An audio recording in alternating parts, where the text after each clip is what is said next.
Hello everyone, welcome back again. तो आज का टॉपिक जो है आज के सीज़न से रिलेटेड है। जैसा कि हमने देखा है अभी मानसून चल रहा है। मानसून मतलब हमारा जो मानसून के मंथ होते हैं वो जून टू सितंबर कंटिन्यू रहते हैं, ठीक है। तो आज का टॉपिक उसी से रिलेटेड है। आज ऐसा कुछ है कि जिससे सब परेशान हैं, और खासकर चिल्ड्रन और ओल्ड एज पीपल। मतलब जी हाँ, आपने सही समझा। आज का टॉपिक मानसून डिजीज़ से रिलेटेड है। मानसून, बारिश के समय होने वाली बीमारियाँ। तो बारिश के समय मैं होने वाली बीमारियों में से बताने से पहले मैं आपके लिए एक चीज़ बताना चाहता हूँ। आज आपके लिए एंड में एक सरप्राइज़ होगा।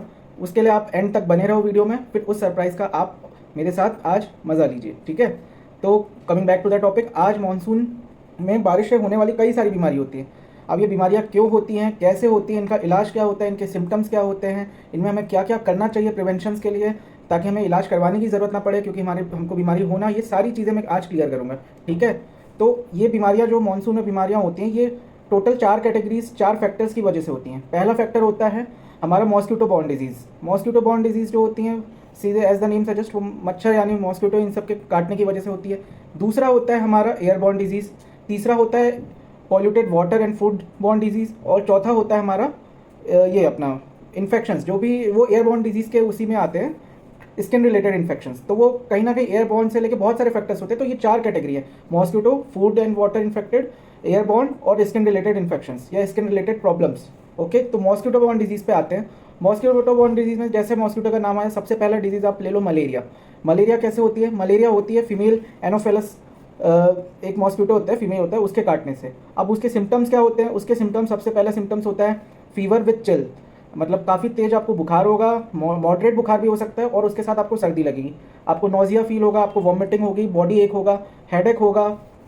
अब इसके बाद में आपको क्या करना चाहिए? जब भी आपको ये सारे सिम्टम्स दिखें तो आप अपने नज़दीकी चिकित्सा केंद्र में जाओ, हॉस्पिटल में जाओ, मलेरिया का टेस्ट कराओ और सबसे पहले उसका इलाज करवाओ। तो मैंने आपको सिम्टम्स बता दिए हैं, कैसे होता है ये बता दिया है, और इसके प्रिवेंशंस क्या है? इसके प्रिवेंशंस यही हैं कि आप सबसे पहले तो पूरे अपने कपड़े, ये जो मैं प्रिवेंशंस बता रहा हूँ, ये सारे मच्छर काटने वाली सारी डिजीज़ेस के प्रिवेंशंस होंगे। मैं बार बार प्रिवेंशंस नहीं बताऊँगा। जो मलेरिया में प्रिवेंशंस हैं वही सारे मच्छर काटने वाली मॉस्किटो बॉर्न डिजीज़ में प्रिवेंशन होंगे। तो सबसे पहला प्रिवेंशन होता है, आप अपना मच्छर काटने से बचने के लिए आप आसपास कोई भी अपना मच्छर, ये सारी चीज़ों के लिए आप अपना विंडोज़ में नेट लगा के रखो। विंडोज़ में नेट लगाने के साथ साथ आजकल नए प्रोडक्ट्स आ गए मार्केट में, रोल ऑन आ गया है, कपड़ों पे आप रोल ऑन लगाओ। रोल ऑन लगाने से उसका जो एरोमा होता है, उसका जो एरोमा की वजह से मच्छर आपके आसपास नहीं आते हैं। ये काफ़ी अच्छा प्रिवेंशन है। अगर आपको पता है तो वेल एंड गुड है, नहीं पता है तो मैंने आपसे शेयर कर दिया है। सेकंड जो होता है वो होता है आप ये ऑइंटमेंट्स लगाओ, क्रीम लगाओ। हालांकि वो थोड़ा सा ऑयली होते हैं, बट हाँ, मलेरिया होने से तो बेटर ही है ना। तो आप ये कर सकते हो। तीसरा, आप आसपास गंदा पानी ना जमा होना दें।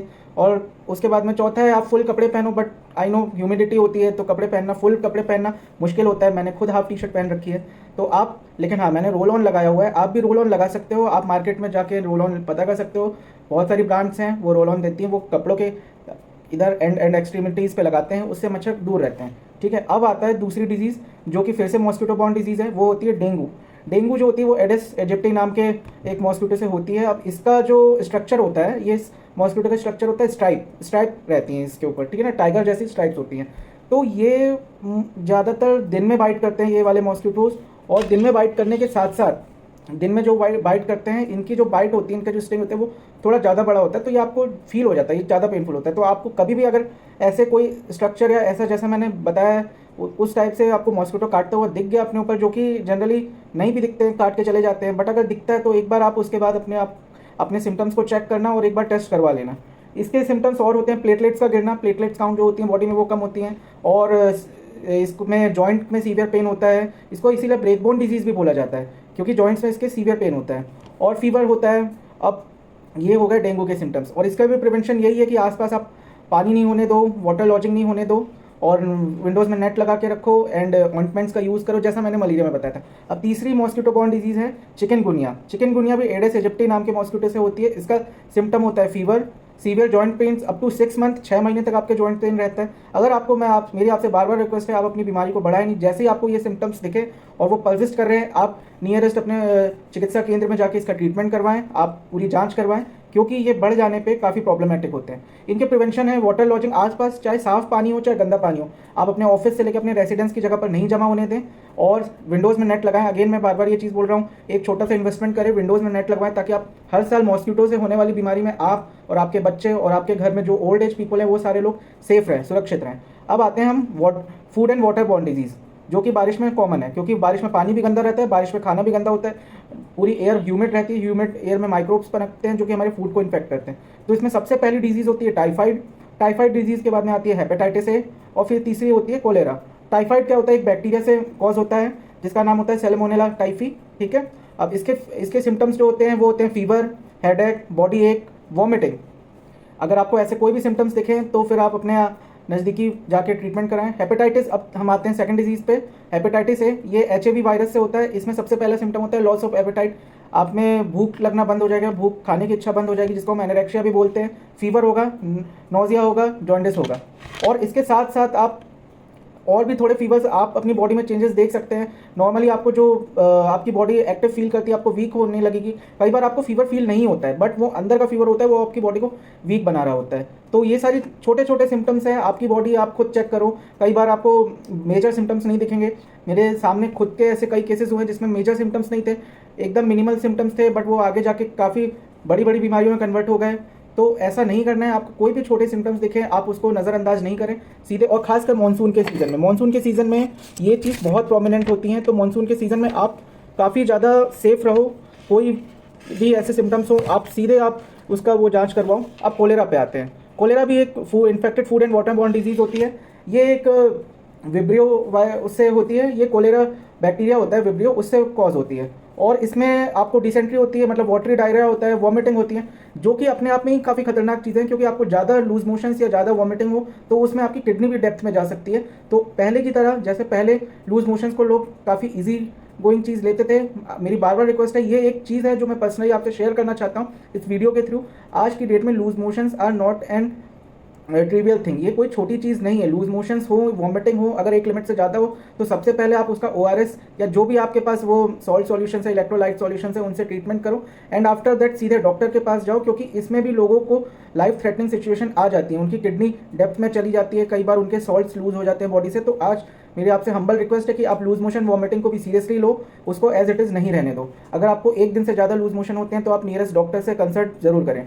अब इसके प्रिवेंशन क्या होते हैं, वाटर को बॉईल करके आप पियो, फ्रूट्स एंड वेजिटेबल को प्रॉपर वॉश करो, बिना वॉश के मत खाओ, हैंड वॉश करो after usage of toilet, before drinking और having anything, before meal, before eating आप हैंड वॉश करो। तो ये हो गई हमारी food and water infected disease. अब आते हैं एयरबॉर्न डिजीज़ पे। एयरबॉर्न डिजीज़ पे बहुत कॉमन डिजीज़ है, उसका नाम भी कॉमन कोल्ड होता है और फ्लू होता है। कॉमन कोल्ड और फ्लू में आपको पता है क्या क्या चीज़ें होती हैं। थ्रॉट जो होता है वो आपका फेरेंजाइटिस होता है कई बार, और मतलब थ्रॉट इन्फेक्शन होता है, रेडनेस होती है, और आपको फीवर होता है, हेडेक होता है, बॉडी पेन होता है, रनी नोज़ होती है, वाटरी आइज़ होती हैं। ये सारे कॉमन कोल्ड के सिम्टम्स हैं। इसमें ट्रीटमेंट की एज पर तो आई नो ज़रूरत नहीं पड़ती है, 4-5 दिन बाद खुद चला जाता है। बट अगर नहीं जाता है तो अगेन आप डॉक्टर के पास जा सकते हैं। और इसके साथ साथ आप टर्मरिक मिल्क का कंज्यूम जो भी मानसून सीज़न होता है उसमें टर्मरिक मिल्क का कंजप्शन आप बढ़ा दो। टर्मरिक एक बहुत अच्छी एंटीबायोटिक होती है, वो आपको काफ़ी इस कंडीशन में मदद करेगी जब भी आपको कॉमन कोल्ड और फ्लू होता है। तो ये हो गई एयरबॉर्न डिजीज़। अब आते हैं स्किन रिलेटेड डिजीज़ में। स्किन रिलेटेड डिजीज़ में 2 टाइप की डिजीज़ होती है। एक टेनिया पेडिस, जो कि एक फुट इन्फेक्शन होता है। इसमें इची, स्टिंगी, बर्निंग सेंसेशन होता है हमारे फुट में, वो पसीने से होता है, कई बार कंटेजियस होता है, ये फूड फंगल इन्फेक्शन होता है ये। और दूसरी होती है ringworm. Ringworm disease भी क्या कहते हैं, फंगल इन्फेक्शन है। इसमें स्केली रेशेस होते हैं, स्किन पे इचिंग होती है, कई बार ये चिल्ड्रन में स्कैल्प में भी हो जाता है, तो स्कैल्प में बैल्ट पैचेस आ जाते हैं, ये काफ़ी प्रोमिनेंट देखा गया। तो आप इन सारी चीज़ों के लिए प्रिवेंशन के लिए ड्राई से, अगर आप बारिश में भीग जाते हो तो ड्राई क्लॉथ यूज़ करो। ड्राई क्लॉथ यूज़ करने के साथ साथ आप तुरंत चेंज करो और अपने आप को ड्राई करो। उसके बाद में एंटी फंगल सोप्स का यूज़ करो, एंटी फंगल पाउडर्स का यूज़ करो, और ज़्यादा से ज़्यादा अपने आप को ड्राई करने की कोशिश करो। जी, तो ये तो हो गए हमारे आज मानसून में हमारे क्या क्या डिजीज़ होती है, हम कैसे इसको प्रिवेंट कर सकते हैं इस बारे में। अब हम जी, तो सरप्राइज़ आपके लिए ये था कि मैं रोज़ वीडियो के अंत में श्रीमद् भगवत गीता का एक श्लोक बोला करूँगा, उसका भावार्थ बोला करूँगा, और भावार्थ बोलने के साथ साथ मैं उसका एक आपके लिए भी एक ऑप्शन दूंगा कि आपको इसका भावार्थ क्या लगता है, आप बताइए मेरे को कमेंट सेक्शन में। और हर दिन मैं वीडियो के अंत में एक भगवत गीता का श्लोक तथा उसका भावार्थ बोला करूँगा। तो भगवत गीता का मैं पहले श्लोक से शुरू करता हूँ, जिसका कुछ शुरुआत ऐसी है। धृतराष्ट्र उवाच धर्म क्षेत्रे कुरुक्षेत्रे समवेता युयुत्सव माम का पांडवा शच किम कुरुते संजय।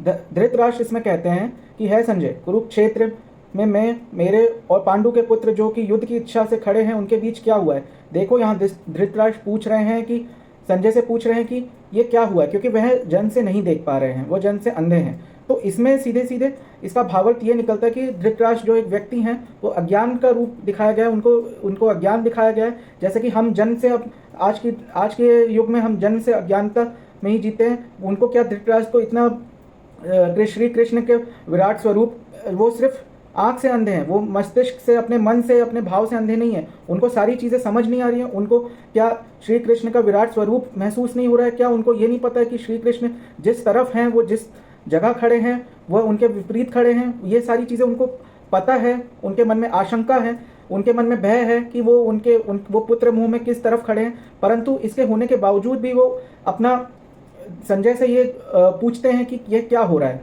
तो इसी प्रकार हमें सारी चीज़ें पता होती हैं, क्या सही है क्या गलत है, फिर भी हम उसमें अपने आप को एक दृष्टिहीन महसूस करते हैं। हम अपने नहीं जान पाते हैं, हम लोगों से पूछते हैं कि ये क्या सही है। हमें पहले से सारी चीज़ें पता होती हैं। तो इसका भावार्थ ये है कि एक अज्ञानता का भावार्थ है, हमें अज्ञानता से दूर रहना चाहिए। हमें सही गलत का पहचान होनी चाहिए। हमें पता होना चाहिए कि धर्म क्या है, सही क्या है, गलत क्या है, और उसी के अनुसार हमें चुनना चाहिए। जो कि यहाँ पर धृतराष्ट्र चुनने में असफल रहे, वो समझने में असफल रहे। जी धन्यवाद। आप इसी तरह वीडियो देखते रहिए, लाइक करिए, सब्सक्राइब करिए। Thank you. Have a good day.